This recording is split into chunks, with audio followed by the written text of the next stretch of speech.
Bismillahirrahmanirrahim. Assalamualaikum warahmatullahi wabarakatuh. Alhamdulillah.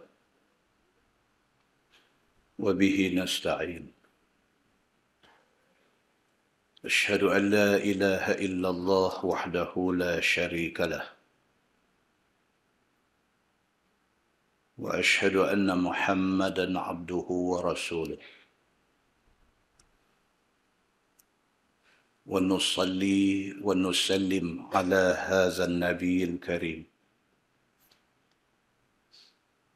سيد المرسلين وعلى آله وصحبه أجمعين.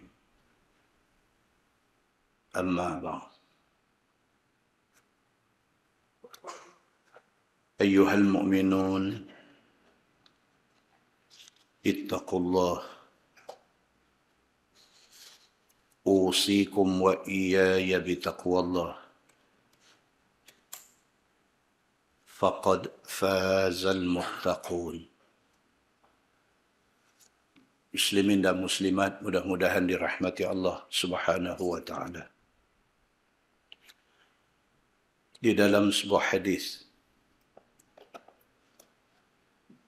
an Jabir bin Abdullah radhiyallahu anhu أن النبي صلى الله عليه وسلم رقي المنبر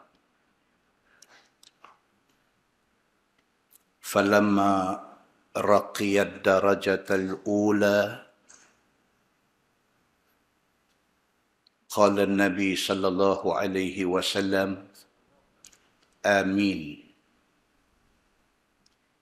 ثم رقي الثانية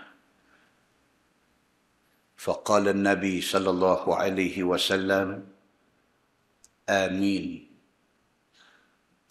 ثم رقي الثالثة فقال النبي صلى الله عليه وسلم آمين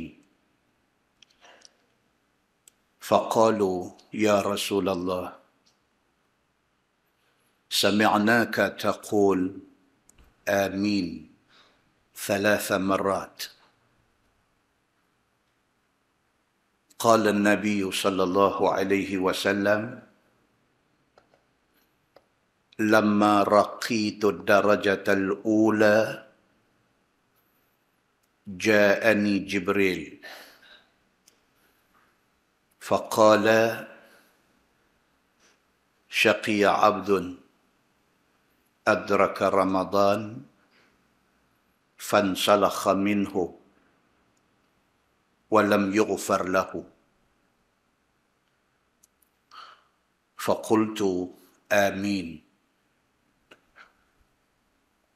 ثم قال جبريل شقي عبد أدرك والديه أو أحدهما فلم يدخلاه الجنة فقلت آمين ثم قال جبريل شقي عبد ذكرت عنده فلم يصلي عليك فقلت آمين.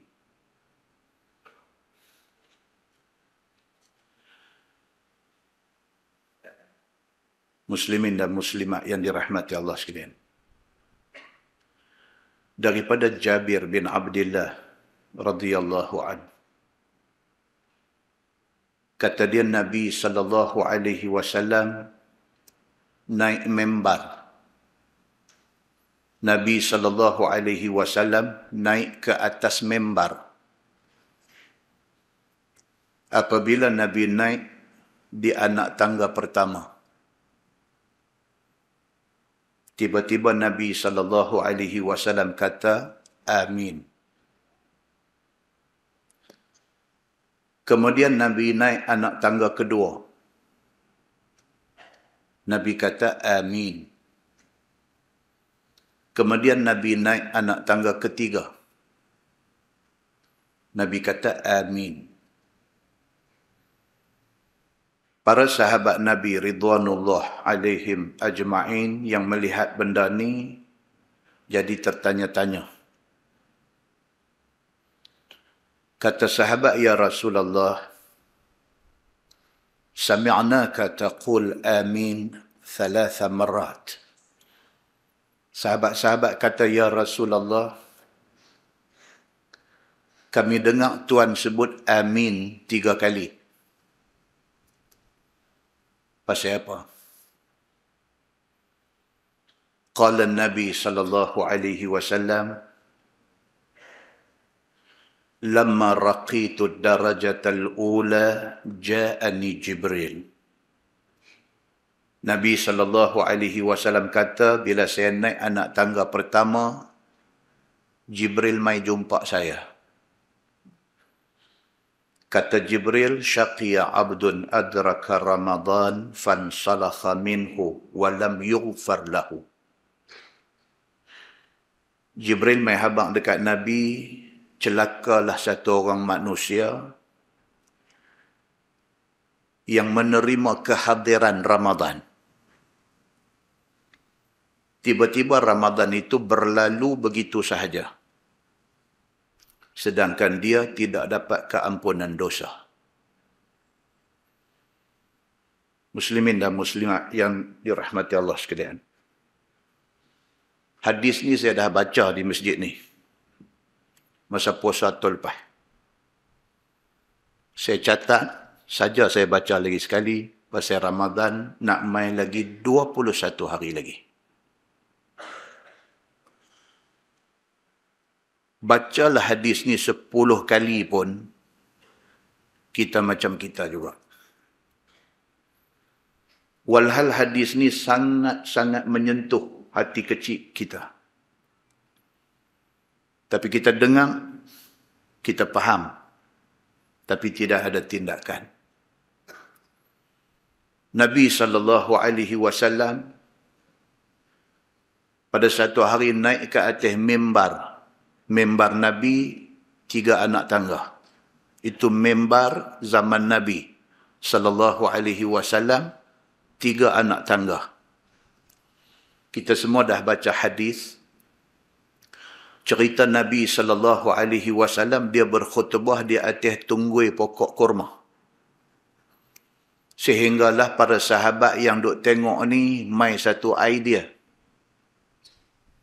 Maka mereka jumpa Nabi SAW, mereka kata, ya Rasulullah, boleh tak boleh kalau sekiranya kami nak buat satu platform, satu minbar untuk Tuan apabila berkhutbah, lawah nampak ke mata orang yang duduk belakang. Nabi setuju. Maka dalam hadis cerita, tukang kayu pada masa itu satu perempuan. Dia buatkan mimbar untuk Nabi SAW dan mimbar itu 3 anak tangga. Mimbar itu oleh kerana sudah dimamah usia, kayunya reput dan ditanam di bawah mimbar yang ada di Masjid Nabawi pada hari ini. Tanam di bawah tu. Itu mimbar asal yang digunakan oleh Nabi SAW.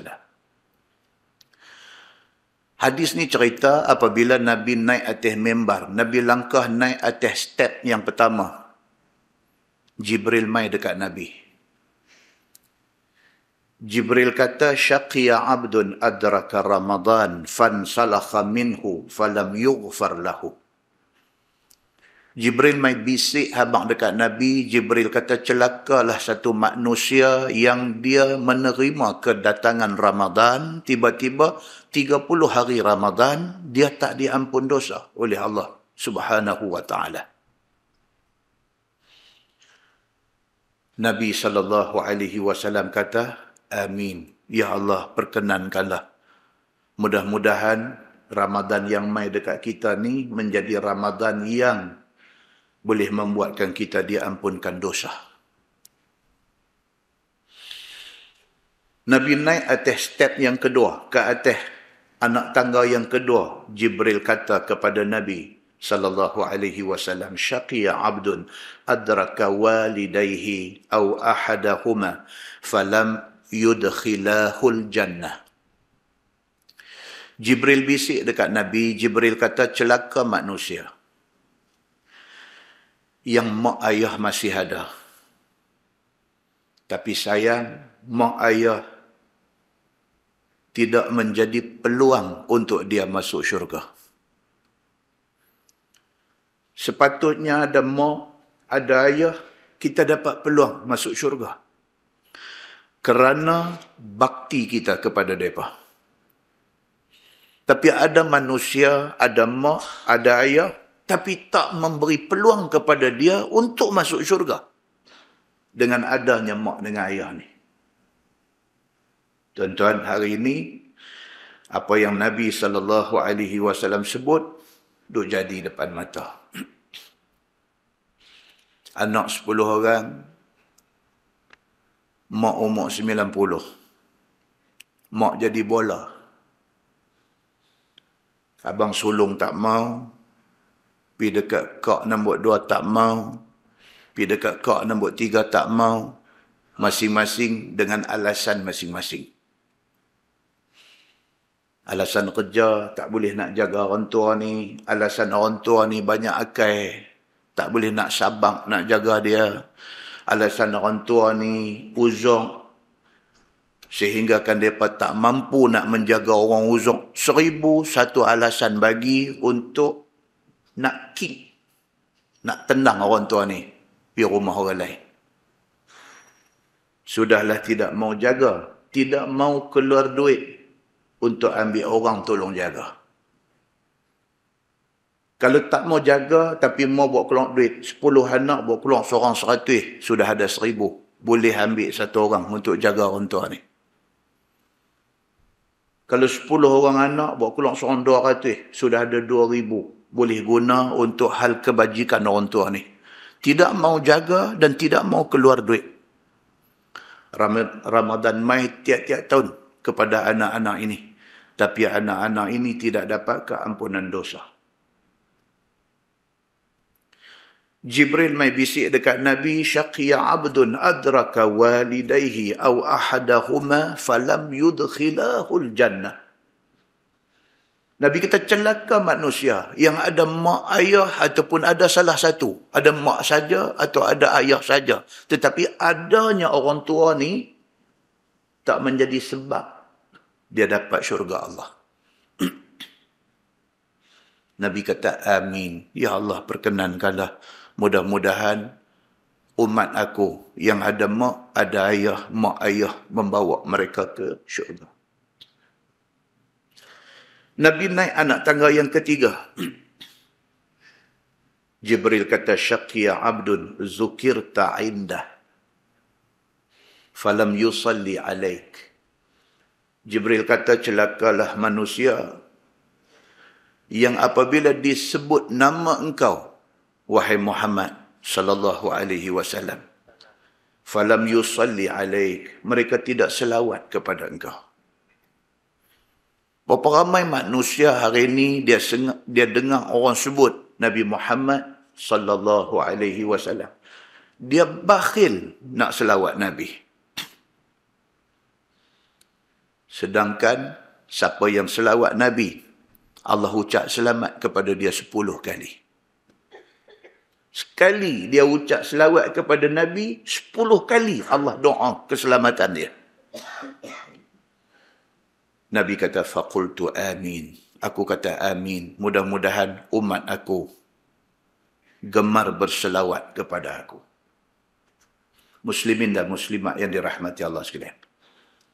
Pengajaran hadis. Yang pertama, kalaulah ada rezeki untuk nak menerima kedatangan Ramadan. Tuan-tuan, 21 hari, macam-macam benda boleh jadi. Tah ke kita dan, tah ke kita tak dan. 21 hari ini, 1001 benda boleh jadi. Aksiden di Lebuh Raya Pantai Timur. Satu keluarga di dalam kereta Kia spektrum. Allah takdirkan kereta rosak. Satu keluarga duk tunggu dalam kereta rosak, entah ke telefon pomen, tunggu pomen tak mai ke apa-apa, mai satu lori randuk belakang. Mati hangui terbakar. Wal'iyazubillah. Allahumma ubillahu. Kita tak tahu itu kena kat dia. Kita tak tahu nak kena kat kita macam mana. Kita tak tahu Ramadan yang kata 21 hari lagi ni dan ke tak dan dengan kita. Kita tak tahu. Kalau dan, manfaatkan Ramadan itu. Pengajaran yang kedua, lipat gandakan ibadah kita. Ramadan duk lepas banyak kali dah. Berakhir Ramadan dengan kedatangan Syawal, kita muhasabah balik diri kita, tak puas hati. Kualiti ibadah yang kita buat dalam 29 hari, dalam 30 hari Ramadan itu, kita muhasabah, kita tak puas hati. Kebocoran dan ketirisan pahala berlaku di sana sini. Mailah Ramadan berapa kali pun, berapa puluh kali pun, kita tak puas hati. Pasal kita tak boleh buat the best untuk Ramadan itu. Mudah-mudahan Ramadan kali ini kita akan gandakan ibadah kita. Dan ikhlaskanlah ibadah itu kerana Allah Subhanahu wa ta'ala. Pengajaran yang ketiga, fokus. Ramadan kali ini kita fokus kepada satu, minta ampun dosa. Satu. Perkara yang pertama, dalam Ramadan, dalam bulan penuh berkat, bulan bonus yang Allah bagi dekat kita, yang di dalam bonus itu ada bonanza, orang hari ini kata. Ramadan itu bonus. Dalam bonus Ramadan itu ada bonanza. Ada Lailatul Qadar. Khairun min alfi syahrin. Satu malam saja lebih baik daripada 1000 bulan. Fokus daripada awal Ramadan sampai akhir Ramadan, kalau boleh dapat kat kita Lailatul Qadar itu, fokus kita yang pertama, minta ampun dosa. Supaya kalau kita mati bila pun, kita ringan balik menghadap Allah. Ringan kita tidak membawa beban besar, beban dosa yang besar. Fokus dalam Ramadan ini bagi orang yang masih ada mak, yang masih ada ayah, berbakti kepada mereka.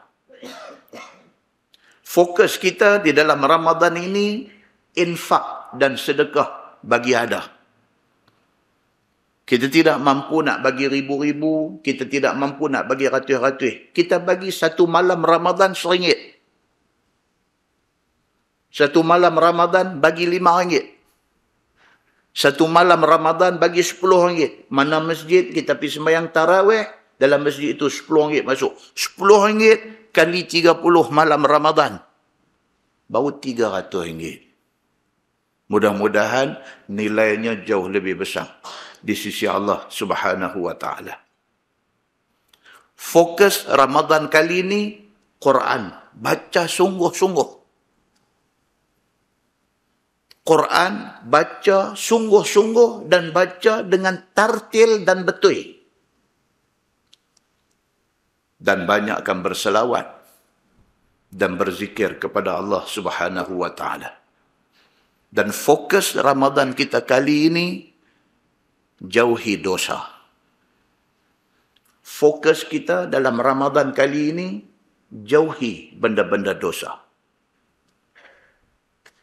Di dalam sebuah hadis riwayat daripada Abi Hurairah radhiyallahu anhu. Kata dia anin Nabi sallallahu alaihi wasallam annahu kana idza shalla ala janazah yaqul Allahumma ana abduk wa ibnu abdik kana yashhadu an la ilaha illallah wa anna Muhammadan abduka wa rasuluk wa anta a'lamu bihi minni in kana muhsinan fazid fi ihsanih Wa in kana musian faghfir lah wa la tahrimna ajrah wa la taftinna ba'dah. Atau kama qala, hadis sahih riwayat Ibnu Hibban. Daripada Abi Hurairah radhiyallahu an, kata dia Nabi sallallahu alaihi wasallam, apabila Nabi sembahyangkan satu-satu jenazah. Untung tuan-tuan, sahabat-sahabat yang hidup zaman Nabi untung. Pasal apa untung? Kalau mereka mati dulu daripada Nabi, Nabi sembahyang mayat mereka.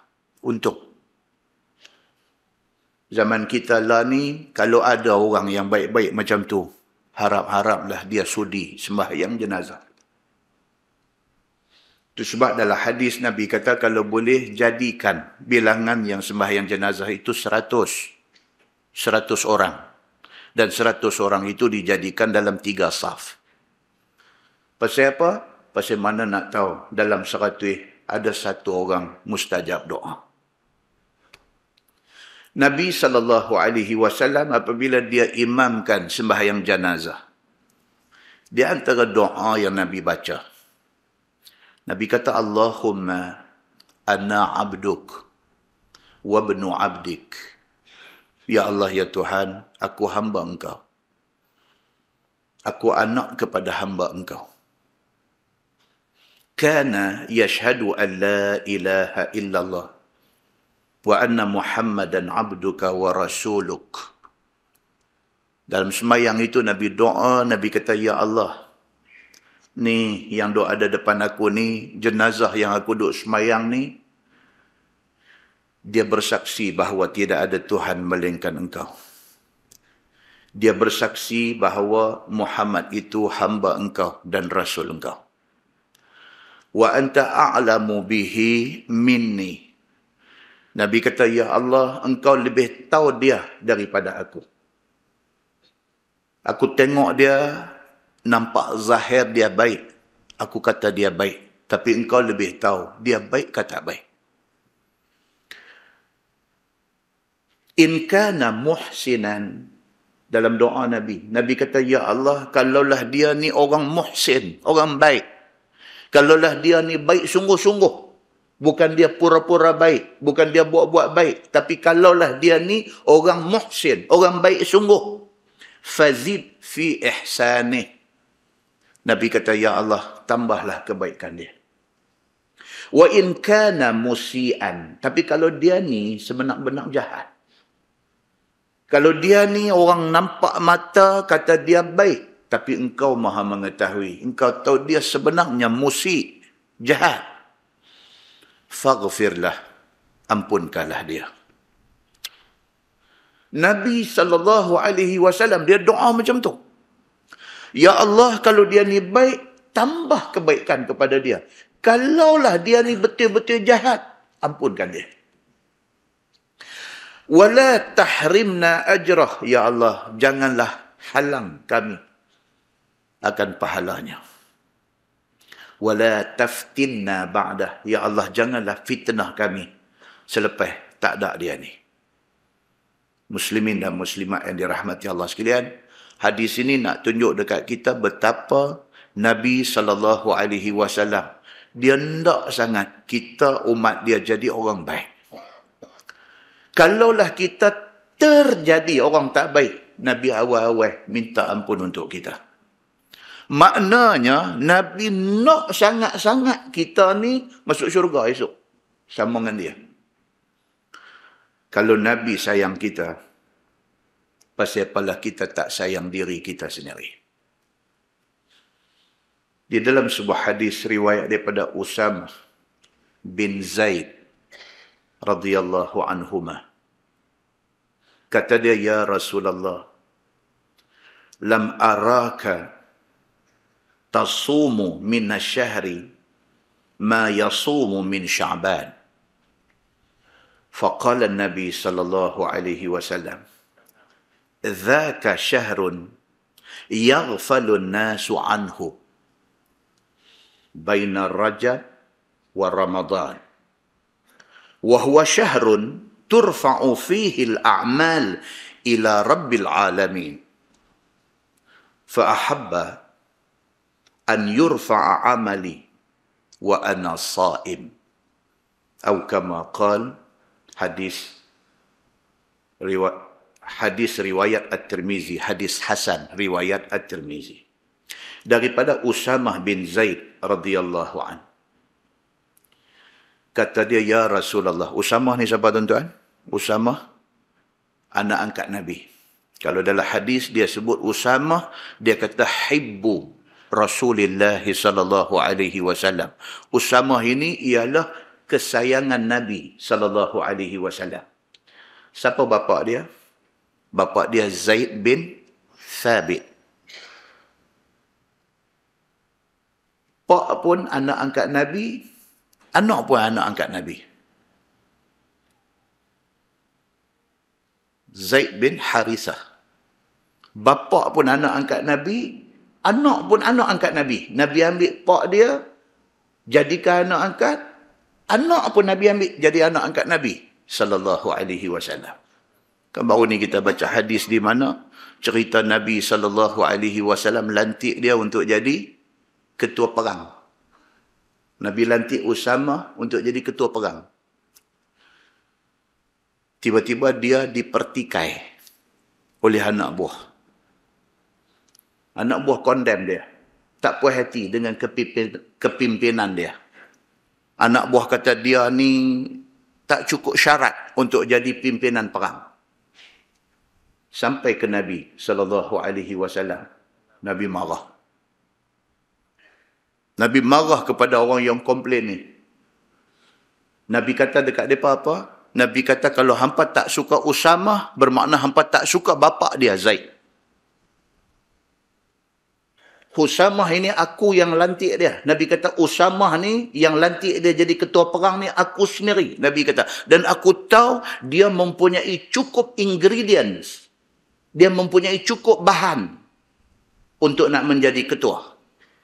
Aku tidak lantik orang yang tidak cukup syarat. Aku nak pilih dia, aku dah screen dia. Aku dah tahu dia layak untuk menjadi ketua. Kalau hampa tak puas hati dengan dia, bermakna hampa tak puas hati. Aku yang melantik dia. Dan hampa tak puas hati dengan bapa dia yang menjadi kesayangan aku. Usamah bin Zaid, satu orang hebat. Kata dia, ya Rasulullah. Dia pergi jumpa Nabi SAW. Dia kata, ya Rasulullah, lam araka tasumu minasyahri ma yasumu min Sya'ban. Dia kata, ya Rasulullah, saya tidak pernah tengok tuan puasa sebanyak tuan puasa dalam bulan Sya'ban. 12 bulan dia ada, Ramadan Nabi puasa full. 11 bulan lagi, Sya'ban adalah bulan yang Nabi kelihatan cukup banyak puasa. Sehingga kan Usamah anak angkat dia sedang benda ni. Usamah kata dekat Nabi. Dia kata, ya Rasulullah, saya duk perhati tengok dalam banyak-banyak bulan, bulan Sya'ban ini, tuan cukup banyak puasa. Pasal apa? Qala Nabi sallallahu alaihi wasallam, "Dzaka syahrun yaghfalun nasu anhu." Nabi kata Sya'ban adalah bulan yang kebanyakan orang lalai dengan dia. Mengabaikan dia. Baina Rajab wa Ramadan. Sya'ban do ada in between, dia antara Rajab dengan Ramadan. Sya'ban do ada tengah. Wa huwa syahrun. Nabi kata Sya'ban itu adalah satu bulan turfa'u fihi al-a'mal ila rabbil alamin. Nabi kata bulan Sya'ban adalah bulan Allah angkat amalan manusia pergi ke sisi dia. Kita ada berapa hari lagi Sya'ban tuan-tuan? 20 hari, 21 hari lagi. Jangan lepaskan keistimewaan bulan ini. Jangan tunggu Ramadan baru nak puasa. Sya'ban ini bulan Allah angkat amalan kita naik ke sisi dia. Dan dia merupakan bulan yang Nabi SAW banyak berpuasa. Fa'ahabba an yurfa'a amali wa ana sha'im. Nabi kata, dan aku suka amalan aku dibawa naik menghadap Allah dalam keadaan aku berpuasa.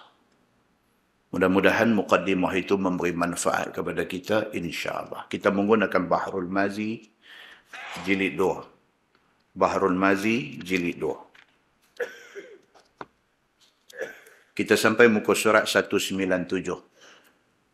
Muka surat 197. Bab ma jaa annahu yukhfi at-tashahhud.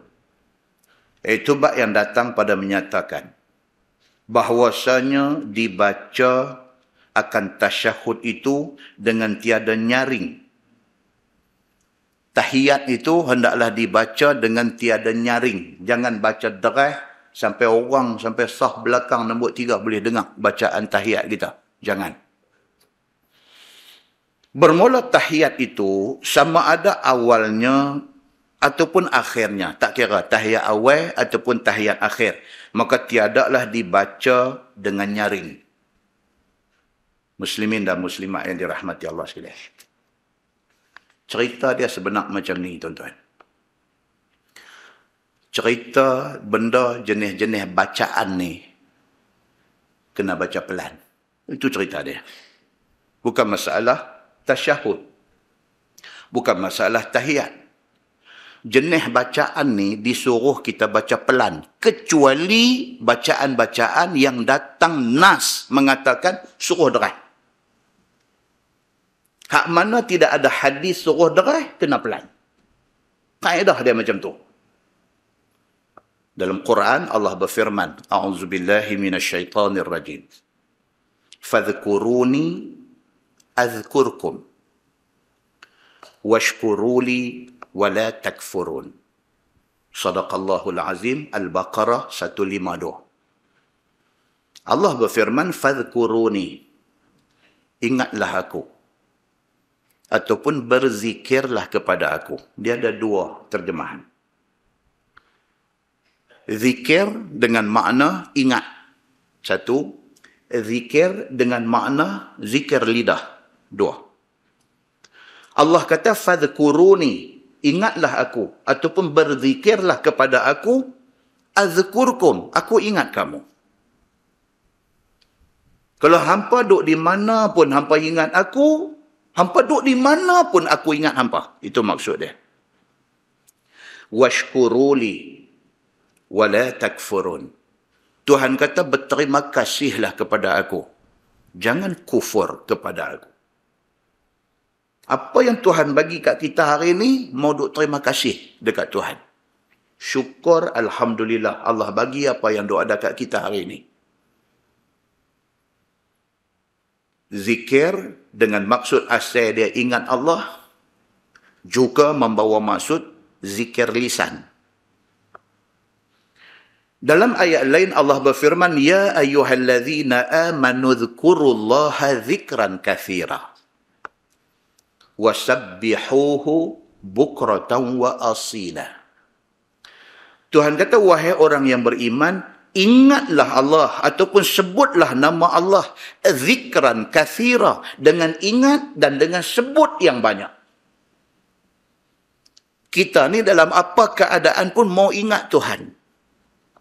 Bukan masa mengaji saja, masa naik kereta balik, masa duduk di rumah, masa duduk bergui dengan keluarga, masa pergi tempat kerja, masa duduk berkawan, masa bila pun mau duduk ingat Allah Subhanahu wa ta'ala. Tidak cukup dengan ingat, susuli dengan zikir lidah. Wasabbihuhu bukratan wa asila. Dan bertasbihlah kepada Allah pagi dan petang. Dia mau macam tu. Dia mau macam tu. Duduk saja-saja ni mau duduk jalan. Subhanallah, subhanallah, subhanallah. Duduk saja-saja mau duduk jalan. Alhamdulillah, alhamdulillah, alhamdulillah, alhamdulillah.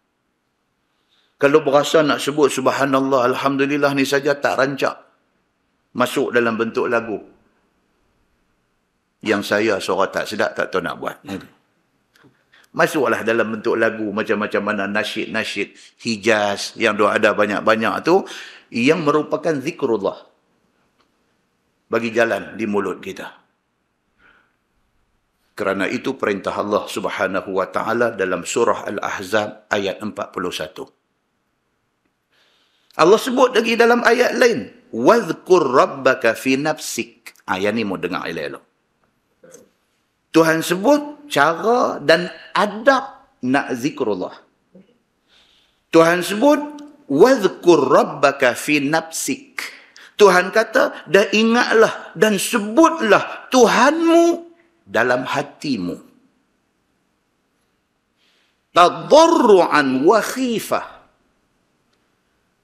Dengan rasa rendah diri dan takut kepada Allah. Wa dunal jahri minal qawli bil ghuduwi wal asad. Dengan tidak menyaringkan suara kamu pagi dan petang. Very clear. Tuhan sebut di dalam Quran, di dalam surah Al-A'raf ayat 205. Tuhan bagi tahu adat, ataupun Tuhan bagi tahu adab, ataupun Tuhan bagi tahu cara, ataupun method untuk kita berzikir kepada Allah ini. Yang pertama, dia kata hati kena hadir. Bila kita sebut subhanallah, hati kita ingat maha suci Allah. Dia mai zikir itu di hati. Kalau kita sebut alhamdulillah, kita bermaksud dengan sebutan itu. Dia mai dalam hati kita, terima kasih Allah. Kalau kita sebut di mulut Allahu Akbar, dia mai dalam hati kita, Allah Tuhan Maha Besar. Allah bagi adab, Allah bagi cara untuk nak berzikir. Wadhkur rabbaka fi nafsik. Sebutlah, zikirlah nama Tuhan engkau di dalam hati engkau. Bagi dia mai dalam hati. Tadarru'an wa khifah. Dalam keadaan engkau rasa rendah diri dan takut kepada Allah. Wadunal jahr. Jangan derah, Tuhan kata. Zikir, jangan derah. Sebab kita sebut dalam kuliah di masjid ni dulu, bila kita jadi imam sembahyang, lepas bagi salam, zikir, jangan terlalu derah. Sekira-kira makmum yang baru duk main masjid, tak pandai nak berzikir, boleh dengar dan boleh ikut. Cukup. Jangan kriau. Jangan kriau. Pasal apa? Setidak-tidaknya, selain daripada kita melanggar perintah Quran, setidak-tidaknya kita mengganggu makmum yang masbuk. Allahu Akbar. Tuan-tuan cuba main lambat. Bukan suruh main lambat. Cuba main lambat. Tuan-tuan semayang di belakang dan satu rakaat je dengan imam. Tuan-tuan nak tambah lagi dua. Dengan tu imam duk riau. Subhanallah walhamdulillah. Kita jadi ghaflah habis di belakang tu. Kerana itu, Quran kata apa? Wadunal jahr. Wadunal jahri. Dan janganlah kamu nyaring dereh minal qaul, dengan perkataan kamu itu, bil ghuduwi wal asal. Tak kira pagi ataupun petang. Berzikirlah dengan suara hati. Wala takun minal ghafilin. Tuhan kata janganlah hampa jadi orang lalai. Tidak cukup tu, Tuhan turun lagi satu ayat 55 surah Al-A'raf. Tuhan kata, ud'u rabbakum tadarru'an wa khufyah. Berdoalah kepada Tuhan kamu dalam keadaan kamu rendah diri dan takut kepada Allah. Kita doa kepada Allah ni dalam keadaan kita rasa kita ni halui. Kita rasa kita ni kecil. Kita rasa kita ni hina. Kita berhajat kepada Allah Subhanahu wa ta'ala. Innahu la yuhibbul mu'tadin. Allah tidak suka orang-orang yang melampaui batas. Orang-orang yang over di dalam buat ibadat, Tuhan tak suka. Over. Tuhan suruh zikir slow-slow, dia zikir kriau-kriau. Dia over. Dia melebihi perintah Allah di dalam Al-Quran. Dia over. Over itu Allah tak suka. Innahu la yuhibbul mu'tadin. Allah tidak suka kepada orang-orang yang melampau. Melampau maksud dia apa? Orang kata highway lari 110, dia tekan 180. Dia melampau. Dia melampau. Itu maksud melampau. Allah kata zikir pelan. Dia penderah. Dia melampau. Muslimin dan muslimat yang dirahmati Allah sekalian. Satu orang hebat yang bernama Ibnu Al-Humam. Hebat. Tapi hebat dia seorang lah. Kita pun tak pernah dengar nama dia. Pasal apa tak pernah dengar? Pasal kita tak rajin baca kitab. Ibnu Al-Humam, dia ni kelahiran Alexandria, Mesir. Ibnu Al-Humam ini mazhab Hanafi. Dia orang bermazhab Hanafi. Dia alim dalam pelbagai bidang. Ulama dulu kalau alim segala bidang. Dan dia terkenal di dalam bidang tasawuf. Dia terkenal dalam bidang tasawuf. Selain daripada dia ni seorang yang faqih, ahli fiqh, dia juga satu orang yang ahli sufi. Sangat zahid dia ni. Antara guru-guru hebat dia, yang kata Ibnu Al-Humam ini, di antara guru-guru hebat dia ialah Abu Zur'ah. Tuan-tuan duk baca kitab, dia nanti jumpa nama Abu Zur'ah. Tok guru dia. Dia juga berguru dengan Badruddin Al-Aini. Nama ni banyak keluar di Masjid Abdullah Fahim. Kuliah saya di Abdullah Fahim, banyak dia keluar nama dia ni. Dan berkata Al-Aini, dia kata. Dan berkata Al-Aini. Saya dah cerita siapa dia, Badruddin Al-Aini ini. Ini salah seorang daripada guru Ibnu Al-Humam ini. Dan juga dia, di antara guru besar dia, ialah Ibnu Hajar Al-Asqalani. Ibnu Hajar Al-Asqalani. Dia satu orang yang cukup kuat dari segi tasawufnya. Dia dianggap sebagai guru di dalam sufism, di dalam bidang sufi. Dia ni. Biasanya geng hak duk zikir derah-derah ni geng sufi lah. Kan 2-3 hari ni suara abang duk keluar cerita tarikat, duk kata tarikat sesat lah apa bagai. Kan duk keluar dalam suara abang utusan 2-3 hari ni. Merujuk kepada golongan ini, golongan sufi, golongan tarikat yang gemar berzikir, dan zikirnya bukan sahaja derah, bahkan sampai lompat-lompat di sesetengah tempat. Bukan semua. Ada orang yang involve di dalam bidang sufi, dia tarikat dia yang dia ikut menepati Quran dan hadis Nabi sallallahu alaihi wasallam. Tapi dalam banyak-banyak ni ada yang jadi macam-macam. Biasa dalam apa bidang pun ada benda macam ni.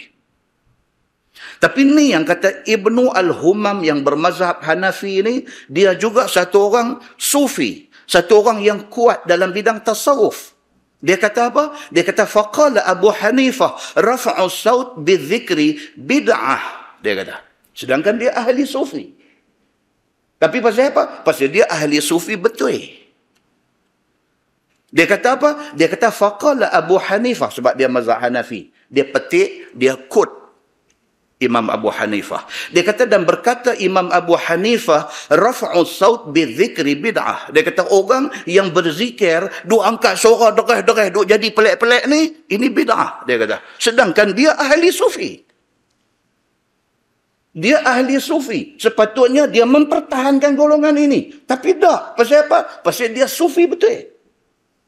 Dia kata, Imam Hanafi kata, itu bid'ah. Dia kata, yukhaliful amr min qawlihi ta'ala. Pasal apa? Pasal orang yang zikir menjerit-jerit ini, orang ini menyalahi perintah Allah di dalam Quran. Allah berfirman, وَذْكُرْ رَبَّكَ فِي نَفْسِكَ تَضَرُّعًا وَخِيفَةً وَدُونَ الْجَهْرِ مِنَ الْقَوْلِ. Ayat kita baca tadi. Imam Hanafi baca balik ayat tu. Imam Hanafi kata, Quran terang-terang kata, sebutlah nama Tuhan kamu. Berzikirlah dengan nama Tuhan kamu dalam hati kamu. Rendahkan hati kamu. Takut kepada Allah. Jangan nyaringkan suara kamu.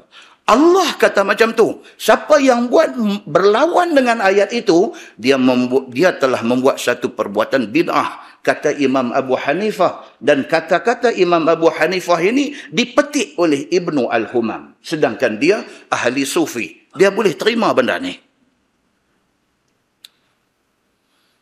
Muslimin dan muslimat yang dirahmati Allah sekalian. Maknanya apa? Kita nak abang Suara nyaring di dalam zikir itu tidak boleh. Kerana itu dilarang oleh Quran. Kecuali ada nas yang membenarkan. Nas membenarkan zikir suara derah ni apa dia? Satu, azan. Azan tu zikir. Allahu Akbar, Allahu Akbar. Tu zikir. Dia membuatkan orang ingat Allah. Azan disuruh derah. Pasal apa? Pasal ada hadis yang suruh angkat suara ketika azan. Yang dibenarkan zikir suara derah ni apa dia? Iqamah. Nak semayang, qamat. Allahu Akbar, Allahu Akbar. Asyhadu an la ilaha illallah. Satu masjid dengar. Itu ada nas suruh derah. Yang ketiga, takbir raya. Itu ada nas suruh derah, takbir raya. Allahu Akbar, Allahu Akbar, Allahu Akbar. Nas suruh derah. Yang keempat, takbir intiqalat dalam semayang. Supaya makmum belakang tahu bahawa imam sedang pindah rukun. Daripada qiyam nak rukuk. Allahu Akbar, belakang dengar. Zaman dulu tidak ada mikrofon. Maka suara imam itu menjadi pedoman kepada makmum yang duduk di belakang nak dengar dan nak ikut pergerakan imam. Maka takbir intiqalat itu disuruh derah. Kalau tu imam pelan, dia ada macam di Mekah tu. Imam, dia biasa punya suara saja. Allahu Akbar.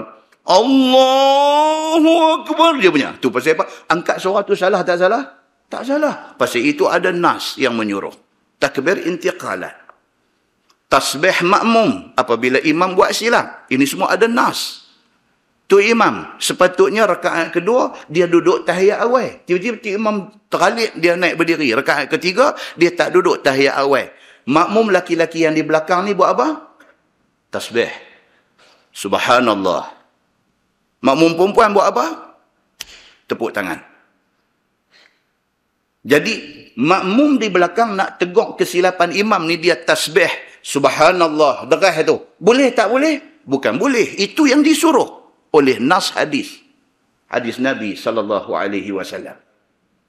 Dan juga talbiyah haji dan umrah. Bila kita sampai di miqat kita, kita niat nawaitul umrah misalnya, wa ahram, kita niat saja, kita start. Labbaik Allahumma labbaik, labbaik la syarika laka labbaik, innal hamda wan ni'mata laka wal mulk, la syarika lak. Boleh tak derah? Bukan boleh, disuruh derah. Adapun selain daripada itu, tidak ada nas yang suruh derah. Ulama dulu dalam nak memberi tafsiran kepada ayat-ayat tentang bila nak derah, bila nak pelan ini, mereka merujuk kepada Al-Quran dan hadis Nabi SAW. Maka dengan kerana itu, Islam pada zaman itu sangat harmoni. Pasal apa harmoni? Pasal Islam pada zaman itu ikut Quran dan ikut hadis Nabi SAW. Baik. So dia kata perintahnya ialah apa?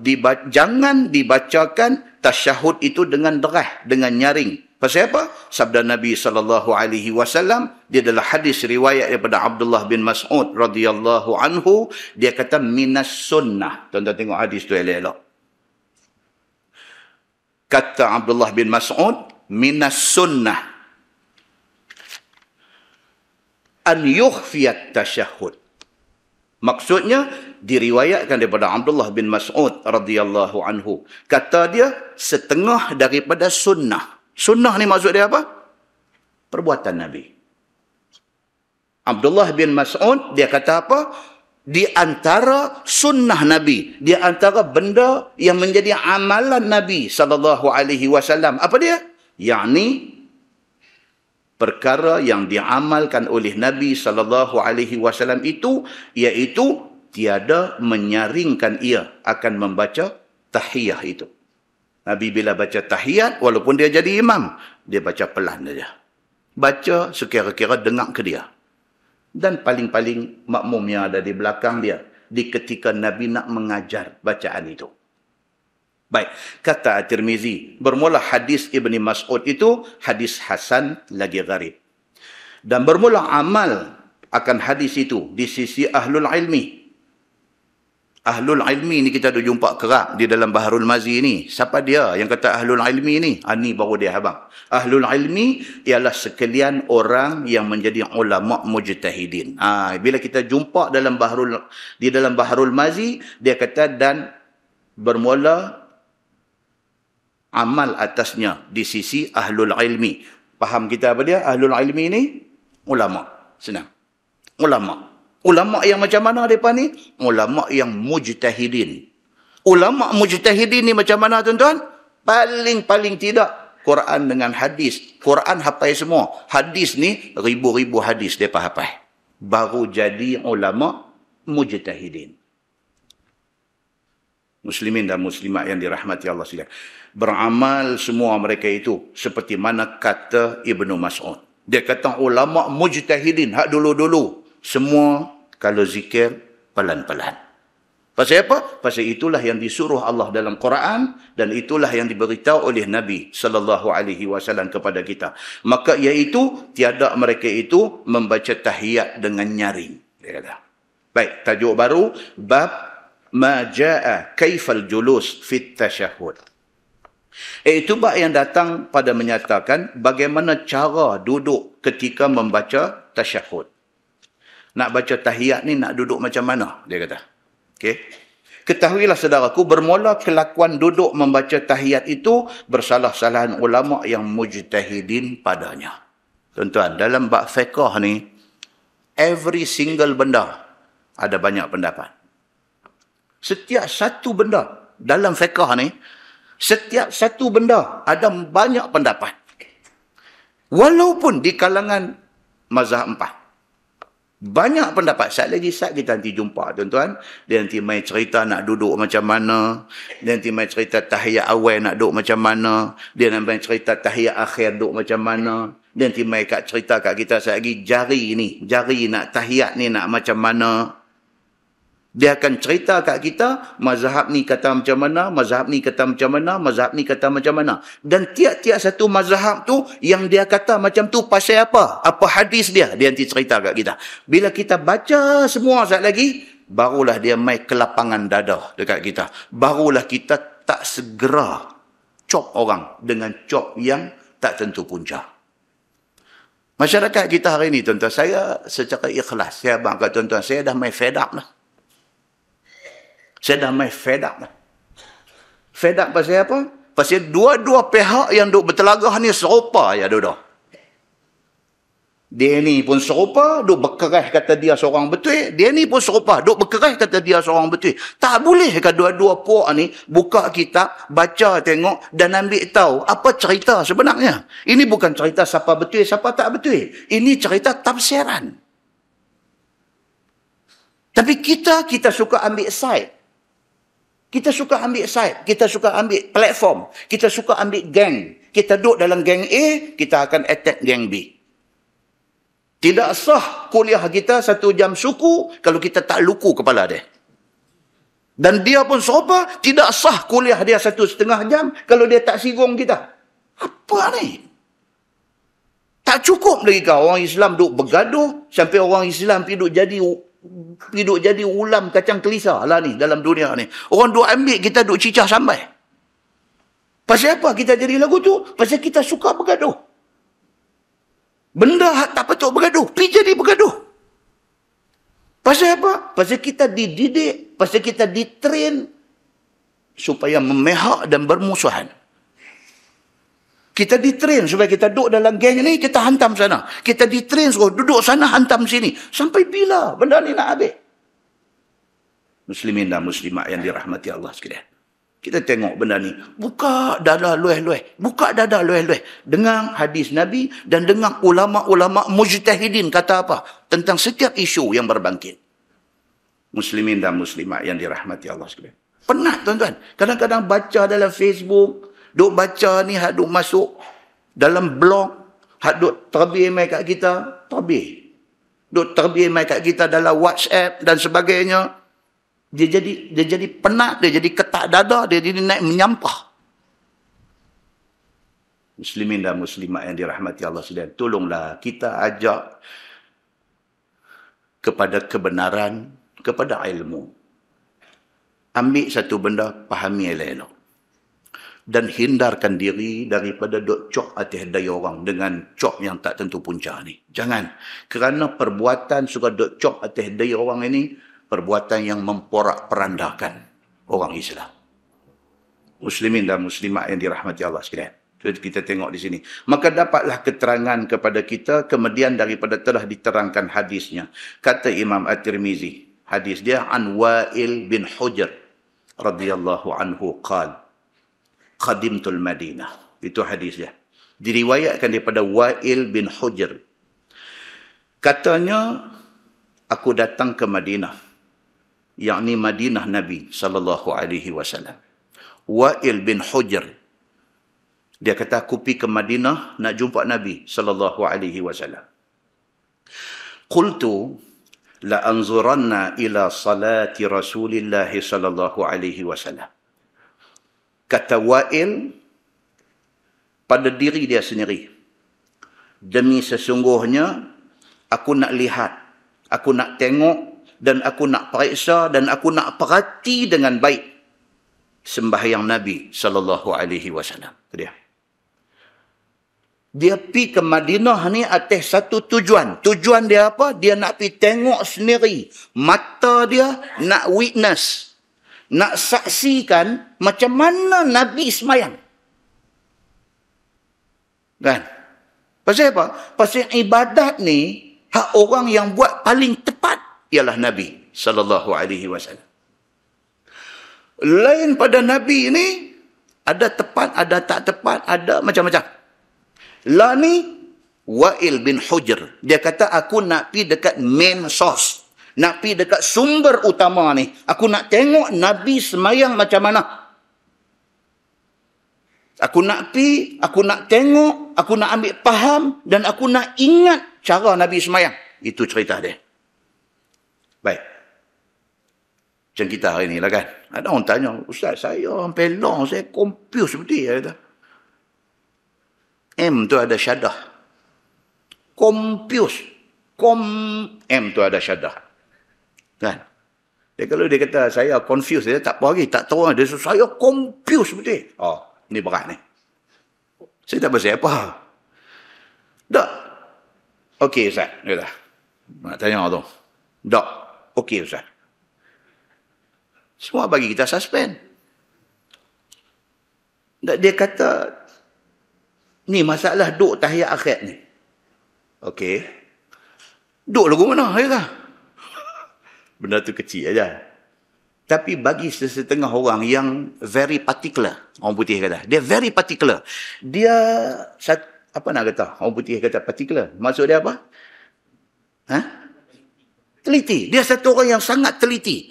Dia nak tahu secara pasti. Macam mana? Dia kata, saya ada satu ustaz ni, saya respect dia. Dia kata. Saya tahu, okey.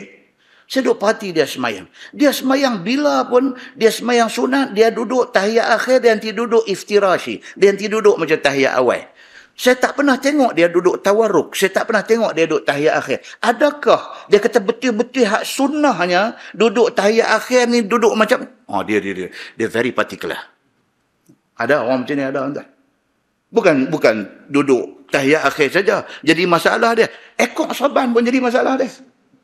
Ni orang yang very, very particular ni. Dia ni satu orang yang kalau tinggi gunung jerai, tinggi lagi ni keinginan dia untuk nak tahu ni. Dia kata betul-betulnya, hak sunnahnya saya nak tahu. Dia. Main mengaji malam ni, jumpa lah insyaAllah. Malam ni dia nak bagi tahu ni malam ni. Baru kita tahu. Setelah kita tahu, kita buat pilihan. Kita buat pilihan. Hak mana satu kita nak ikut? Ada satu orang, dia kata saya malam ni saya dengar, saya puas hati. Saya lepas ni, tahiyat akhir saya nanti duduk tawarruk. Nanti duduk sengit sebelah tu. Sampai semayang, sampai duduk rapat-rapat lagu tu pun dia duduk lagu tu juga. Atas repa kita dia pergi duduk. Masya Allah, kata hang ni. Apa ni? Dia kata aku start daripada ni. Dia kata tahiyat akhir aku macam tu. Duduk tawarruk. Dia kata tengok jugalah. Ni semayang ni saat lagi Aisyah lagi sampai lagu ni. Bau duduk-duduk. Maknanya nak duduk tawarruk boleh tak boleh tuan-tuan? Memang tak boleh lah. Kalau badan macam saya ni hempah duduk atas riba dia jadi macam mana? Tahiyat pun tak boleh baca. Apa nanti tak boleh baca? Dia nanti maki kita. Apalagi dia kata apalah. Dia kata duduk atas riba. Bila dah main keadaan macam tu, tak payahlah tawarruk. Tengok keadaan macam mana. Ini yang dikatakan kebijaksanaan di dalam memahami ilmu. Okey? Apapun, dia tak mau rigid. Dia tak mau kita ni pergi ambil satu pendirian, satu pegangan yang terlalu rigid, terlalu ketat, yang akhirnya ketat tu menyusahkan kita. Nabi SAW satu orang manusia yang apabila diberi pilih kepada dia, Nabi pasti akan pilih yang mudah, kata Aisyah radhiyallahu anha. Nabi pasti akan pilih yang mudah selagi mana yang mudah itu tidak haram. Kata Aisyah radhiyallahu anha. Baik, cuba kita tengok.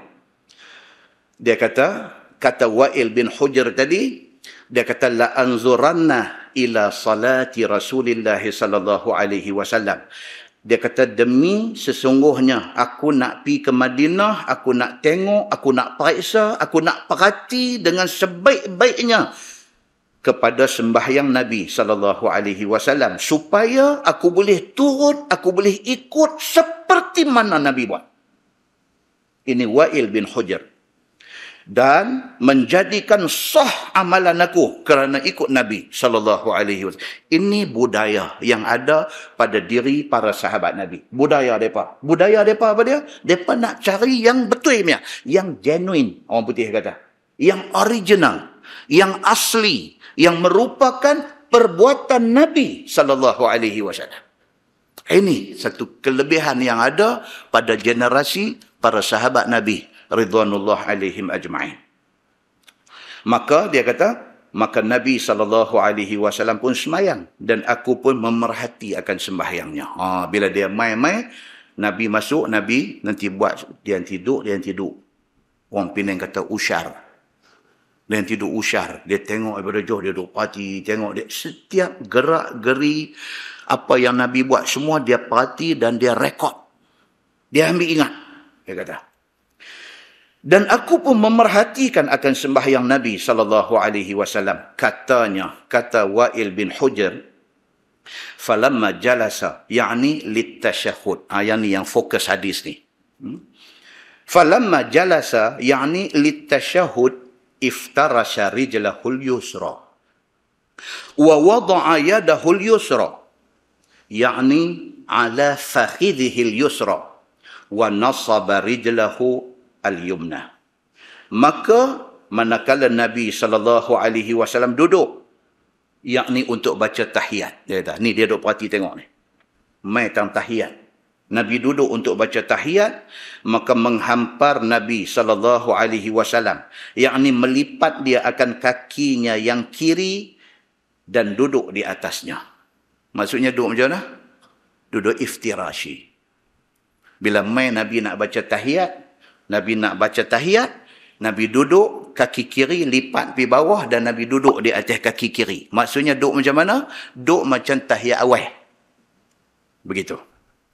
Dan menghantar ia akan tangannya yang kiri itu, yakni ke atas paha kiri. Okey, dia habang detail. Nabi bila semayang, dia duduk tengok, bila mai tang tahiyat, dia kata Nabi duduk macam duduk tahiyat awal, duduk iftirashi, dia panggil, dan tangan kiri letak di atas paha kiri. Macam tu keadaan. Dan mendirikan Nabi SAW akan kaki dia yang kanan, yakni belakangnya dihadapkan ke kiblat. Pacak kaki kanan, ni belakang kaki ni menghadap mana? Menghadap kiblat. Tapak kaki pergi ke belakang. Ni menghadap kiblat. Dia kata Nabi buat macam tu. Kata At-Tirmizi, itu hadis hasan lagi sahih. Hadis ini menjadi pegangan mazhab Hanbali. Hadis ni menjadi pegangan mazhab Ahmad bin Hanbal, mazhab Mekah Madinah, yang orang Malaysia kata Wahabi. Ini mazhab Hambali, dia pegang hadis ni. Maka mazhab Hambali sembahyang yang 2 rakaat. Sembahyang yang 2 rakaat. Duduk tahiyatnya seperti tahiyat awal. Apa dalil dia? Hadis Wa'il bin Hujr. Tuan faham tak? Sembahyang yang 2 rakaat maksud dia apa? Subuh. Tuan-tuan pergi Mekah, saja pejera awal, pergi sembahyang di belakang tempat imam nak sembahyang sekali lagi. Tuan-tuan tak akan dapat duduk saf pertama. Sebab saf pertama tu semua reserve punya. Reserve punya. Tuan-tuan mungkin boleh duduk saf kedua, paling-paling ada rezeki, tak ada pun 3. 3 boleh dapat. Tuan-tuan boleh tengok macam mana Imam Masjidil Haram dan Imam Masjid Nabawi sembahyang subuh, dia duduk macam mana. Adakah dia duduk tawarruk macam kita, kaki kelongkot tepi, ataupun dia duduk macam tahiyat awal? Dia duduk macam tahiyat awal. Pasal apa? Pasal mazhab Hambali. Dia berpegang kepada hadis ini. Apabila sembahyang yang 2 rakaat, subuh ataupun Jumaat, ataupun sembahyang sunat yang 2 rakaat, ataupun tambah satu lagi, sembahyang witir 1 rakaat, mazhab Hambali akan duduk macam duduk tahiyat awal, iaitu duduk iftirashi. Apa dalil dia? Dalil dia hadis Wa'il bin Hujr yang kita duk baca lah ni. Faham? Okey, itu mazhab Hambali. Baik. Dan bermula amal, dia kata atas ini hadis di sisi kebanyakan ahlul ilmi, kebanyakan ulama mujtahidin ikut yang ini.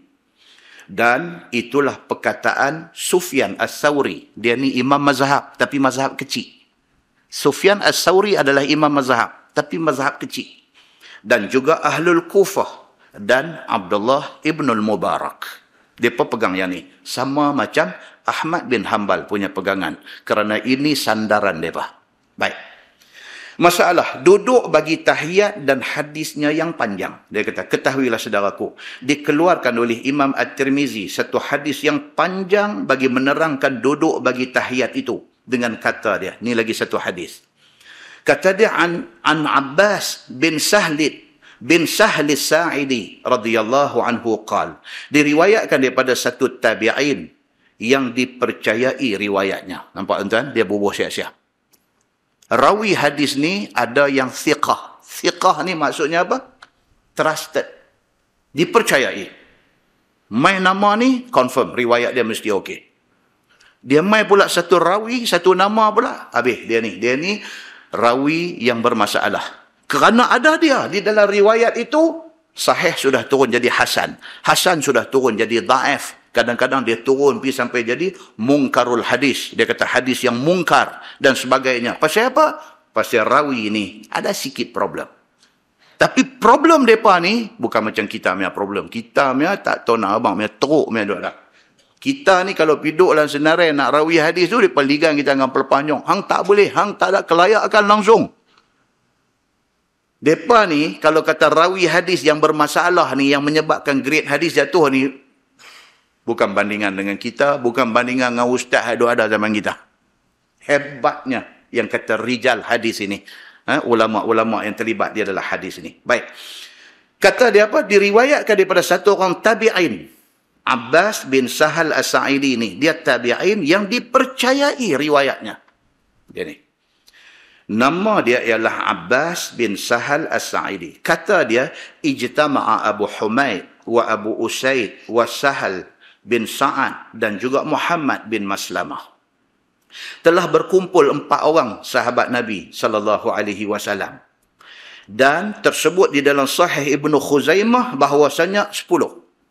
Riwayat ni kata 4, ada riwayat lain kata bukan 4, ada 10 orang sahabat duk berhimpun ni.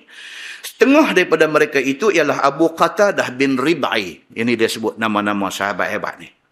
Dan setengah daripada mereka itu Abu Hurairah radhiyallahu anhu. Dan Abu Humaid, ataupun nama batang tubuh dia yang sebenar ialah Abdul Rahman bin Sa'ad Al-Munzir.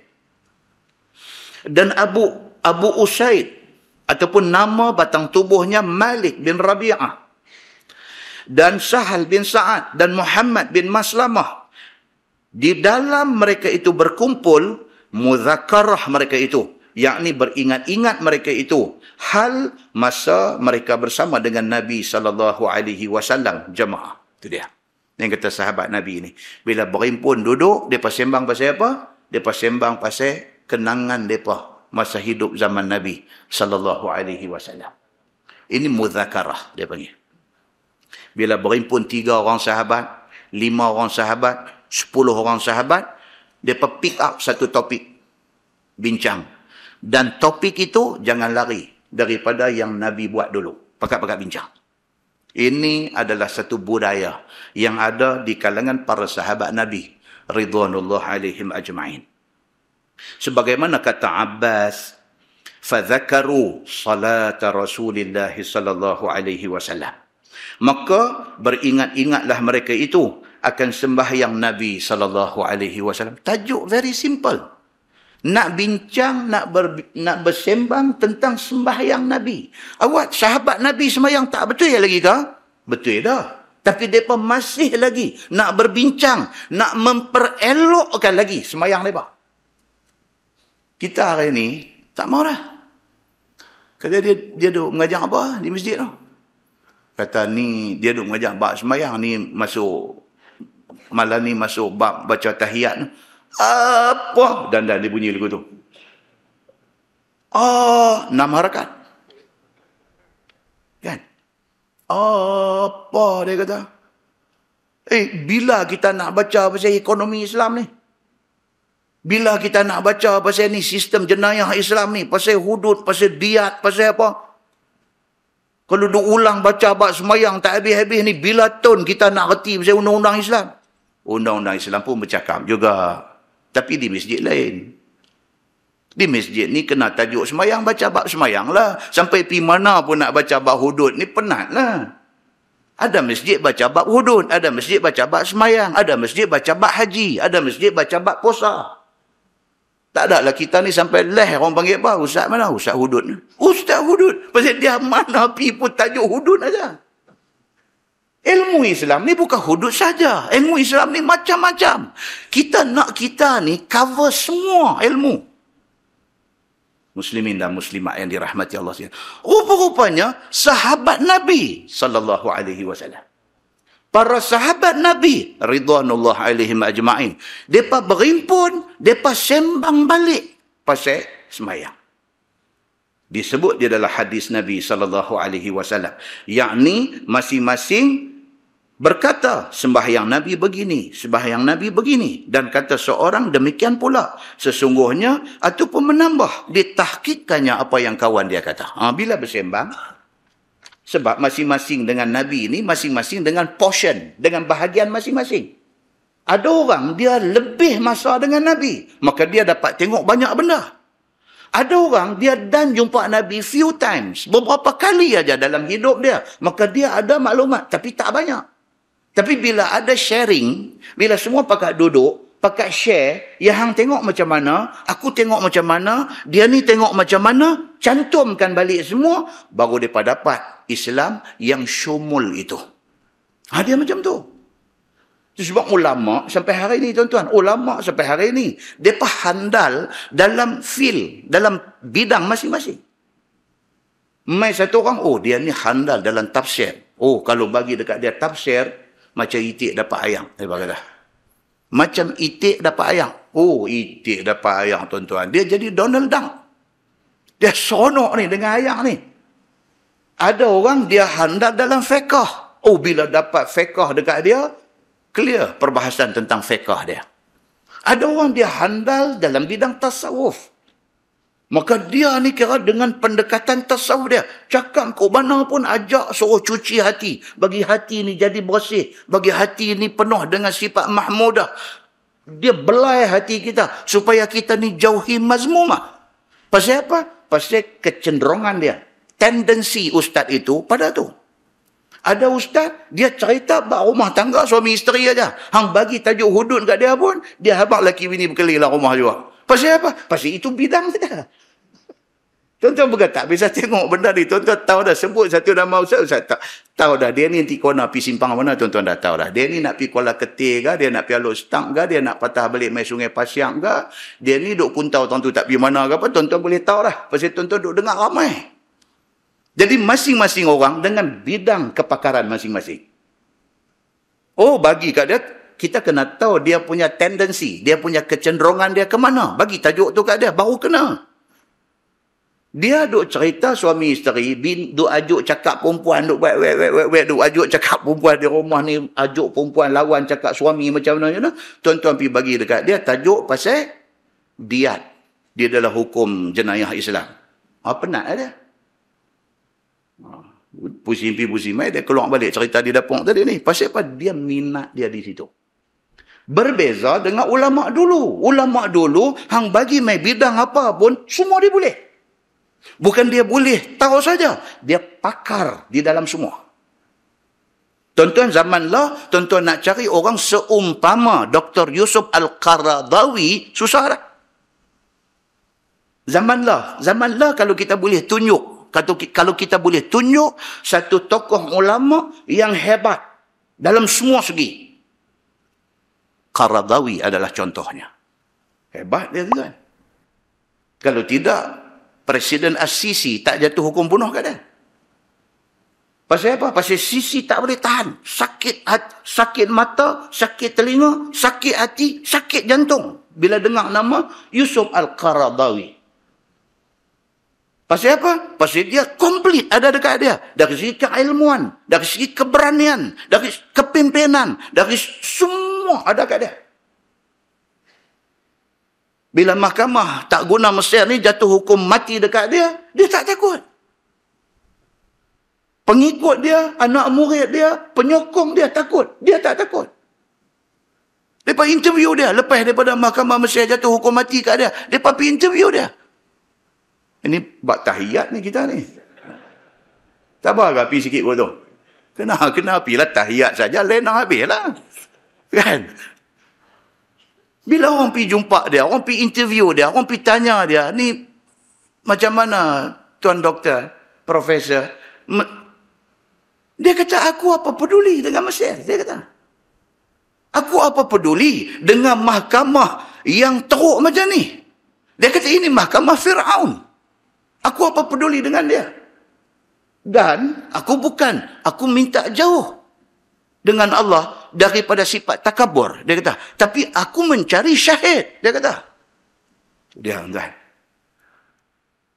Aku minta berlindung dengan Allah daripada sifat takabur. Maksudnya aku bukan nak takabur, tapi aku nak abang ke apa? Aku mencari syahid. Dia kata. Kalau sudah tertulis di sisi Allah, aku syahid, aku terima. Aku seronok menerima dia. Dia kata. Macam ni punya tokoh ulama, tuan-tuan nak cari mana hari ni? Keilmuan ni saya cakap. Tuan-tuan pergi pejabat dia, meja dia tu tinggal tempat nak tulis saja. Keliling meja, setiap dinding, pak penyuruh yang ada dalam pejabat dia tu, kitab semata-mata. Menulis buku ni bukan buku-buku pitisan tepi jalan ni. Buku picisan ni. Buku yang dia tulis. Semua buku yang menjadi rujukan ulama-ulama besar dunia. Muslimin dan muslimat yang dirahmati Allah sekalian. Macam ni Syekh Idris Al-Marbawi. Ini kecil kalau nak banding dengan Qaradawi.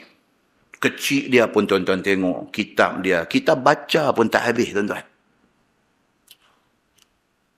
Saya nak mai tadi cakap telefon dengan guru saya, Al-Fadil, Ustaz Syuaib Ma'amin. Dia ni nak pergi mana? Saya kata, mana ada kuliah di Padang Temusu. Oh, Sungai Petani kah? Kata. Dia kata, baru kan mengajak masjid tu? Oh, saya kata tak baru. 24 tahun dah. Oh, lama dah kan mengajak? Lama. Tapi mengajak lah, saya tak boleh baca lah apa orang tulis. Lebih daripada tu tak boleh lah. Nak tulis kitab tak mampu. Baca apa di situ? Ustaz Syuaib. Dia guru bahasa Arab saya masa di College Islam dulu. Dia Shibawih, tuan-tuan. Dia bahasa Arab ni makanan dia. Tawaduk ni tak ada manusia. Dia kata dia masa tahun akhir di Universiti Al-Azhar, Tuan Guru Haji Ahmad Tuan Husin, Pondok Pokok Senar dulu. Buat ziarah, nak pergi ziarah ni. Tuan Guru Idris Al-Marbawi. Dia pergi daripada sini, pergi Mesir. Al-Fadhil Ustaz Syuaib kita final year, masa tu di Al-Azhar. Lepas pergi jumpa dia. Pasal sama Pokok Senar. Bawa pergi rumah Al-Marbawi. Rumah kecil aja. Dia satu orang yang tidak ma'ruf pada masa tu. Orang tak kenal pun dia di sana. Di tanah Melayu ni kenal pasal kamus dia, kamus Al-Marbawi. Berapa banyak khazanah kitab yang dia tulis ni, yang kata Al-Marbawi ni. Ni, hak kita duk baca ni, dia susun saja 12 tahun. Allahu Akbar tuan-tuan. Dia lah ni duk makan pahala ni saja pun. Kubung dia luas, lapang, terang benderang. Allah bagi kat dia. Allahu Akbar. Ni, kitab ni saja. Kita baca pun tak habis. Dia tulis. Dia pergi mengaji kat guru dia, guru Arab dia. Dia note apa yang guru bagi. Dia balik, dia baca lagi tambah. Dia simpan. Dia susun saja nak lahir mai kitab ni. 12 tahun. Masya Allah, tuan-tuan. Orang hebat. Tak ada besar diri. Tak ada angkuh. Tak ada sombong. Tak pernah dabik dada abang dia alim. Tak pernah dua abang tu pukul canang kata dia pandai. Tak pernah. Yang ada pada diri dia, tawaduk. Macam ni punya orang ni. Macam ni punya orang. Mesti dijadikan contoh. Kita baca tulisan dia pun macam lautan ilmu. Bahru ni maksud dia apa? Laut. Kan laut mati di Jordan tu dia panggil Al-Bahrul Mayyit. Al-Bahru, lautan. Al-Mayyit, mati ya. Itu tak tahu kawan. Al-Bahrul Mayyit, laut mati. Yang ni Bahrul Madhi. Bahru, lautan. Al-Madhi dengan zal, honey, madu. Madu. Dia namakan kitab dia yang berapa jilid ni, Lautan Madu. Hak kita duk baca ni madu, tuan-tuan. Manis dia dan juga penawar untuk kita. Muslimin dan muslimat yang dirahmati Allah sekalian. Habis tasyahud, tahiyat ni habis malam ni. Hancur lebong habis. Muslimin dan muslimat yang dirahmati Allah. Saya kadang-kadang balik, saya sembang dengan anak. Saya orang perempuan tu tengok kuliah ni di rumah. Balik saya tanya dia macam mana malam ni okey. Kata okey, kena juga tanya. Dia kata malam ni nampak tak apa ada form. Dia ni dia duduk condemn kita pula. Ni dia duduk dengar ni. Dia tahu malam ni macam tak ada form dia kata. Form apa aku habis form 5, form 6 semua habis dah tu dia kata. Dia kata bukan nampak macam tak ada form. Baca kitab ni tuan-tuan, dia tengok topik. Bila dia main topik hak letih ni penat tuan-tuan nak baca ni bukan senang ni. Kita nak perhabis topik tu bila topik letih. Ni tasyahud ni topik letih ni. Kalau duk betul tasyahud ni saja tuan-tuan, dengan saya duk terantuk mic ni 3-4 kali, dengan tuan-tuan pun ketayak duk jatuh 2-3 kali, karut. Jadi nak kena masuklah Yusuf Qardawi sikit, masuk Tok Guru saya, Tuan Guru Ustaz Syuaib Ma'amin sikit.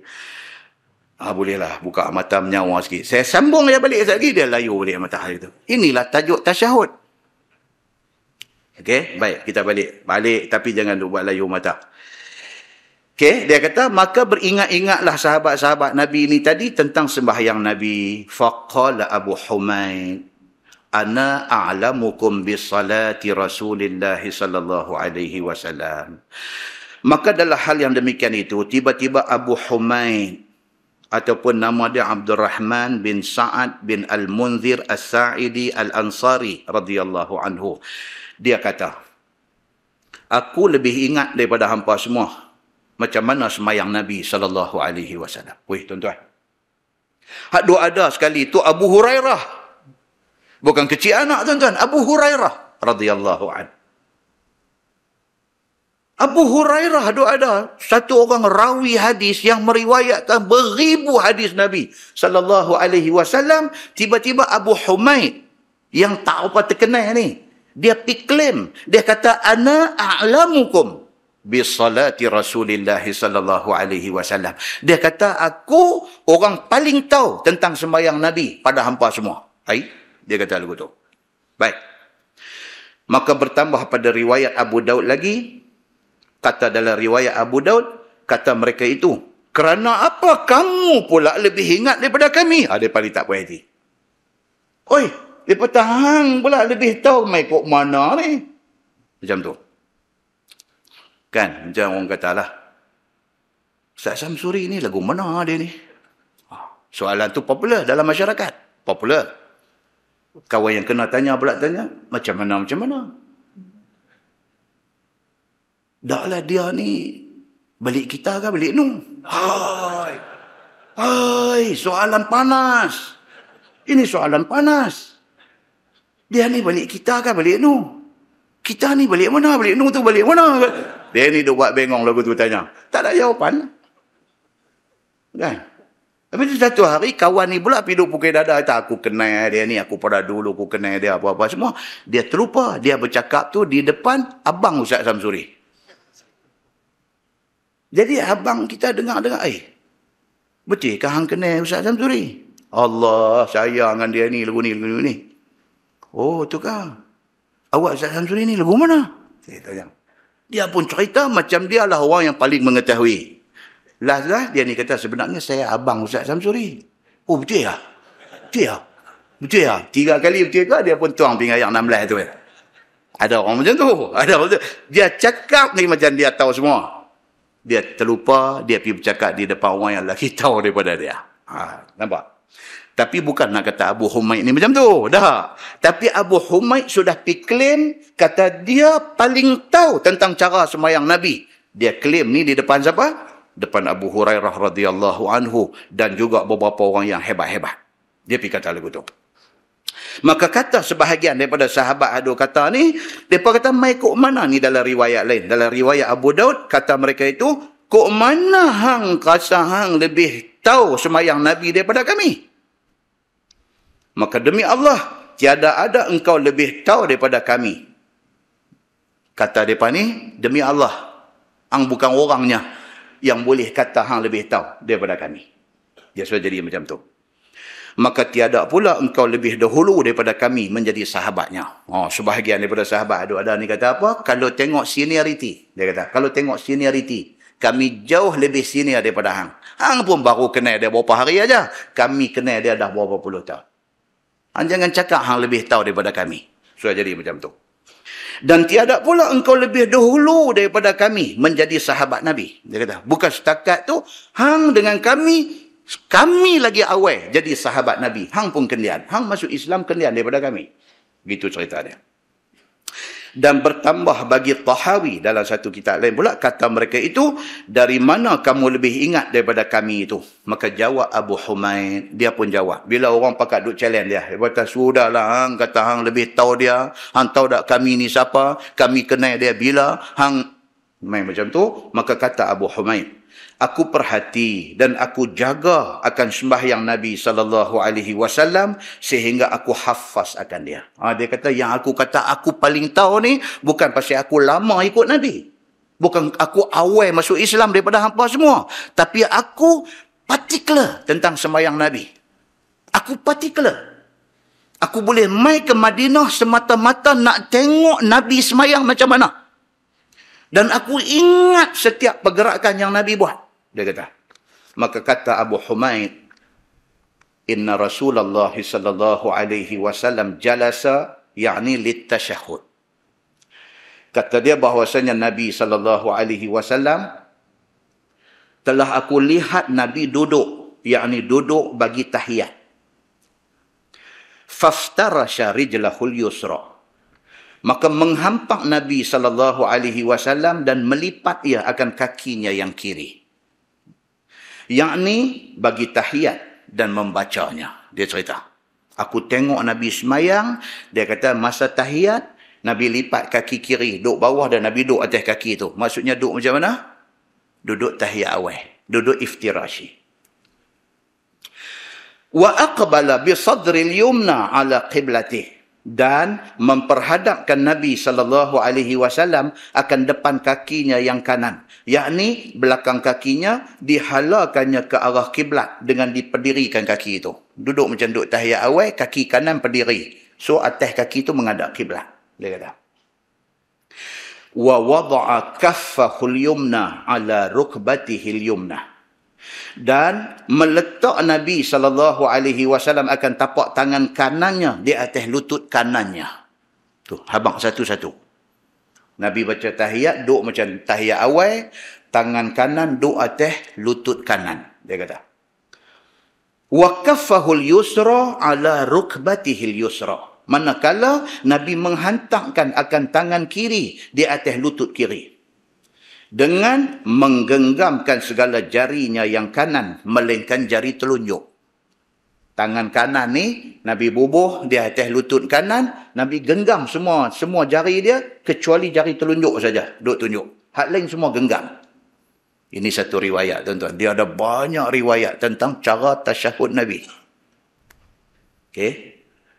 Satu riwayat kata, Nabi pertemukan jari hantu dengan ibu jari. Riwayat yang sahih. Okey. Okey. Jari ni. Jari hantu dengan ibu jari dipertemukan, tiga jari lipat, Nabi tunjuk macam tu. Dan jari tidak digerakkan. Satu riwayat. Satu riwayat kata, Nabi cantumkan jari hantu dengan ibu jari, dah hak ni lipat, jari ditunjuk ke depan dan digerakkan. Gerak ni pula ada satu cerita panjang pula. Gerak ni. Imam Nawawi kata, gerak sekali aja. Asyhadu an la ilaha illallah. Itu kata Imam Nawawi, mazhab Syafi'i. Okay. Ada sebahagian kata apa? Pergerakan itu daripada mula tahiyat sampai bagi salam. Gerak. Ada satu riwayat, ni semua riwayat ni baca lepas raya esok. Ni habang dulu. Ada satu riwayat pula kata, tak cerita, pertemukan jari hantu dengan ibu jari, tak ada. Semua genggam, satu jari tunjuk-tunjuk dan tidak digerakkan langsung. Satu riwayat kata, genggam semua, tunjuk dan gerak. Satu riwayat lagi kata, dan riwayat itu juga sahih, riwayat Al-Bukhari. Kata Nabi terus hampak dua-dua belah tangan, tak buat apa pun. Dan daripada hadis sahih Al-Bukhari. Nampak tuan? Maksud dia apa dia? Buat lagu mana pun betul. Buat lagu mana pun betul. Betul pasal apa? Pasal ada hujah hadis. Dan ulama akhirnya mengambil kesimpulan kata apa? Itulah kelapangan dalam ibadah. Dan bukan itu isu yang perlu diperdebatkan dan bergaduh di sana sini. Okey. Mazhab Hambali, Mekah Madinah, mereka cantum jari hantu dengan ibu jari, hak tiga lipat, dan gerak dia naik turun. Cuma sebahagian kata, nak panggil apa ni? Rhythm ke apa kah? Dia punya rentak gerak jari ni. Ada sebahagian, yang ni tak adalah hadis, tetapi tafsiran ulama. Sebahagian kata, naik turun, lambat-lambat sekali. Sebahagian kata, rancak. Lagu ni punya rancak. Yang tak ada ni satu ya. Roundabout tak ada. Yang tu tak ada. Dan yang ni bukan saya kata. Dalam kitab yang membincangkan benda ni, dia kata macam tu. Dia kata yang tidak ada dibincangkan, lagu tu. Tak ada. Naik turun ni ada, cuma slow dengan laju. Kalau ulama-ulama di Mekah dan Madinah yang bermazhab Hambali ni, yang orang Melayu, Malaysia kata Wahabi ni, mereka laju. Kerana itu memang satu tafsiran yang ada di kalangan ulama-ulama fiqh. So, takat itu, tuan-tuan dah boleh faham dah. Kalau tuan-tuan jumpa orang yang semayang di sebelah tuan-tuan ni, dia lagu tak buat apa langsung. Pun ada satu hadis Bukhari juga yang tu pun. Kan? Ada satu, dia campur. Kan? Dia start baca tahiyat, dia tangan dia tak buat apa. Duduk di dekat tu. At-tahiyyatul mubarakatus salawatut thayyibatu. Dia lagu buat relax. Macam kita ni, dia ni tak baca tahiyat ke apa ke lagu tu. Yang kita dengan biji mata liang ni. Wahabi ke mak ni. Kita lagu tu. Kan? Sehari bila metang, asyhadu an la ilaha illallah, baru dia bangkit buat. Yang ni tak ada siapa buat riwayat ni. Ini riwayat dia sendiri. Sebab dia campur. Dia campur dengan hak ni kata apa, dia buat dia punya sendiri. Satu. Yang doa ada ni, saya ulang lagi sekali. Terus flat dua-dua tangan. Satu riwayat kita nanti baca. InsyaAllah panjang umur lepas raya. Satu riwayat kata cantum jari hantu dengan ibu jari. Lepas tu jari sengap. Satu riwayat kata cantum ibu jari dia ni, jari gerak. Satu riwayat lagi kata genggam. Genggam, tak ada cantum dia. Genggam dan jari tepat macam tu. Satu riwayat kata genggam dan jari gerak. 5 doa dah. Dan 5 cara ni ada hadis yang menceritakan dia. Muslimin dan muslimat yang dirahmati Allah sekalian. Baik. Dan menghantar Nabi SAW akan tangan kirinya itu di atas lutut kiri dan tangan kanan diletak atas lutut kanan. Dan kata Abu Humaid, wa asyara bi usbu'ihi, yakni as-sababah, dan mengisyaratkan Nabi SAW akan jarinya, yakni dengan jari telunjuknya. Ni riwayat dia ni, dia kata Nabi SAW buat dengan jari telunjuk dia, tunjuk macam tu. Dan kata At-Tirmizi, ini hadis yang hasan lagi sahih. Baik. Duduk bagi tahiyat itu apa hukumnya? Wallahu a'lam. Kita berhenti tentu. Panjang tajuk ni ya. Duduk pula. Ni lepas ni dia nak cerita duduk pula. Duduk bagi tahiyat, dan kalau tuan-tuan tengok di muka surat sebelah tu, dia kata duduk tahiyat bagi mazhab yang 4. Dia akan beritahu kat kita. Mazhab apa? Hanafi. Dia duduk macam mana? Hanafi kalau di Malaysia ni India Muslim. India Muslim mereka banyak ikut Hanafi. Tuan-tuan tengok India Muslim sembahyang, dia duduk macam mana tahiyat? Dia duduk macam tahiyat awal. Itu keputusan Imam Abu Hanifah. Tahiyat awal ke tahiyat akhir ke apakah, nama kata tahiyat duduk dia iftirashi. Itu Hanafi. Maliki macam mana? Maliki dia semua tawarruk. Semua tawarruk. Tahiyat awal ke tahiyat akhir ke dia duduk tawarruk. Kaki keluar ke tepi. Syafi'i dengan Hambali sama sebahagian. Sebahagian sama. Apa dia? Tahiyat awal duduk iftirashi, tahiyat akhir duduk tawarruk. Syafi'i pun kata macam tu, Ahmad bin Hanbal pun kata macam tu. Cuma mazhab Syafi'i dia tak kira sembahyang berapa rakaat pun. Kalau kata tahiyat akhir tawarruk.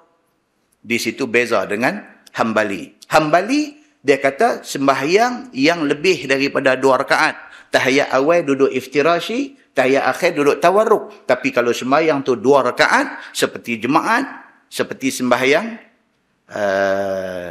subuh, seperti sembahyang sunat yang 2 rakaat, dan tambah satu lagi, sembahyang witir yang 1 rakaat. Imam Ahmad bin Hanbal kata, duduknya adalah iftirashi juga. Hadis yang kita baca tadi menjadi sandaran dia. Perincian dia ataupun detail dia atau tafsir dia, insya-Allah panjang umur, Allah bagi masa, Allah bagi sihat kat kita, kita baca pada kuliah selepas raya nanti insya-Allah. Wallahu a'lam. Jadi saya mohon maaf pada tuan-tuan kalau selama kuliah saya untuk sebelum ini ada sesuatu yang tak menyenangkan hati tuan-tuan, itu adalah kelemahan saya. Saya berpesan pada diri saya dan tuan-tuan semua, marilah kita sama-sama manfaatkan betul-betul Ramadan kali ini. Betul-betul kita nak buat bagi elok. Yang sekira-kira kalau lepas Ramadan tu kita habis umur, kita lega dengan apa yang kita buat. Dan saya mengucapkan selamat hari raya. Itu yang last lah. Kan? Selamat hari raya. Nak takbir tak boleh lagi. Tak boleh lagi. Kita tangguh dengan tasbih kafarah dan suratul As. Subhanakallahumma. Asyhadu an la ilaha illa anta astaghfiruka wa atubu ilaik. Bismillahirrahmanirrahim. Innal insana illa lazima.